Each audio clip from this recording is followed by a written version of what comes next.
نماز کے لیے جو ٹخنوں کو ظاہر کرنے کے لیے بعض کو فولڈ کرتے ہیں تو وہ سمجھیں کہ مکروہ تحریمی میں جا رہے ہیں۔ ٹخنے ظاہر کرنا یعنی ٹخنوں سے اوپر شلوار تہمد وغیرہ رکھنا یہ سنت ہے۔ اگر کوئی نیچے رکھتا ہے اور تکبر وغیرہ کی نیت نہیں ہے تو یہ خلاف سنت مکروہ تنزیہی عمل ہوا، نماز ہو جائے گی۔ اس نماز کو لوٹانا یعنی دوبارہ پڑھنا یہ واجب نہیں۔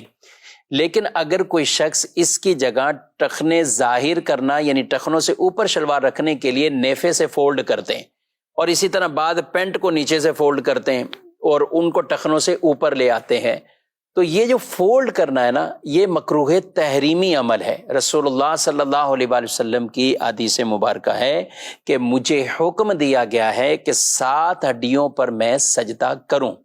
مجھے حکم دیا گیا 7 ہڈیوں پر سجدہ کروں۔ وہ 7 ہڈیاں کون سی ہیں؟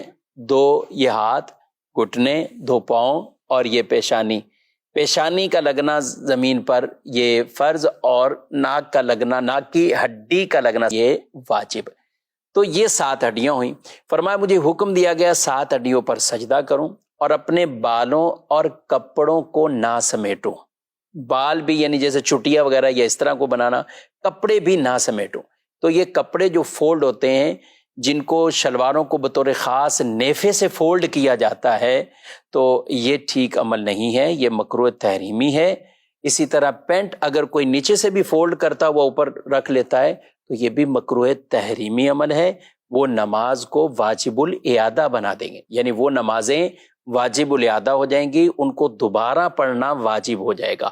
اگر کسی کی شلوار یا پینٹ بڑی ہے تو اسے چاہیے کہ پھر اولاً تو یہ چاہیے کہ ہونی اتنی چاہیے کہ ٹخنے ظاہر ہو جائیں، لیکن اگر ہے بڑی تو پھر وہ نارملی چھوڑ دے، یعنی ان کو فولڈ نہ کرے، نہ نیچے سے کرے نہ نیفے سے کرے، تاکہ ایسا نہ ہو کہ مکروہ تنزیہی سے تو بچ رہا ہے لیکن مکروہ تحریمی کے عمل میں پڑ رہا ہے۔ تو یوں اسے خیال اس چیز کا رکھنا ہوگا، اور کوشش یہی کریں ہمارا لباس ہی اتنا ہونا چاہیے کہ جو سنت کے مطابق ہو، اور ٹخنے بغیر فولڈ کے ہی ہماری شلواریں اتنی ہوں، پینٹ پہنے تو وہ اتنی ہو، یا تہمد ہے تو وہ اتنی ہو کہ وہ ٹخنے اس سے ظاہر ہوں، یعنی ٹخنوں سے وہ اوپر ہو۔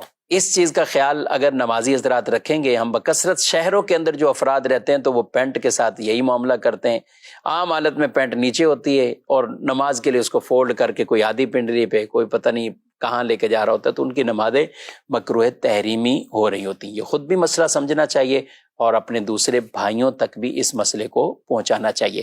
ہاتھ کے بعض اوقات یہ کلائیاں آدمی وضو کر کے آتا ہے، تو اب یہ وضو کیا اور اب یہ وضو کر کے آئیں، اب اسی طرح ہی آپ نماز شروع کریں گے کہ تو یہ نماز بھی مکروہ تحریمی ہے، یہ نماز بھی آپ، جی ہاں، یہ نماز آپ کی مکروہ تحریمی، یعنی اس نماز کو بھی دوبارہ پڑھنا یہ واجب ہوگا۔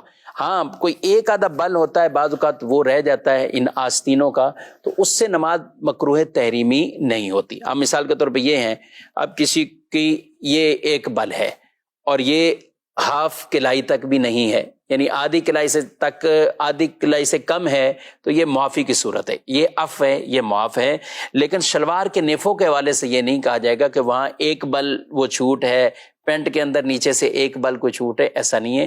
یہ صرف یہ جو حکم ہے یہ کلائیوں اور ان بازوں کے حوالے سے، کیونکہ عام طور پہ وضو کے بعد کچھ نہ کچھ یہ کپڑا ایسے فولڈ رہ جاتا ہے، لیکن جو نیچے ہی نہیں کرتے اور یہاں تک چڑھا ہوا ہے اور اسی طرح آگے نماز شروع کر دی، تو ان کی نماز بہرحال مکروہ تحریمی واجب الاحدہ ہو رہی ہوتی ہے۔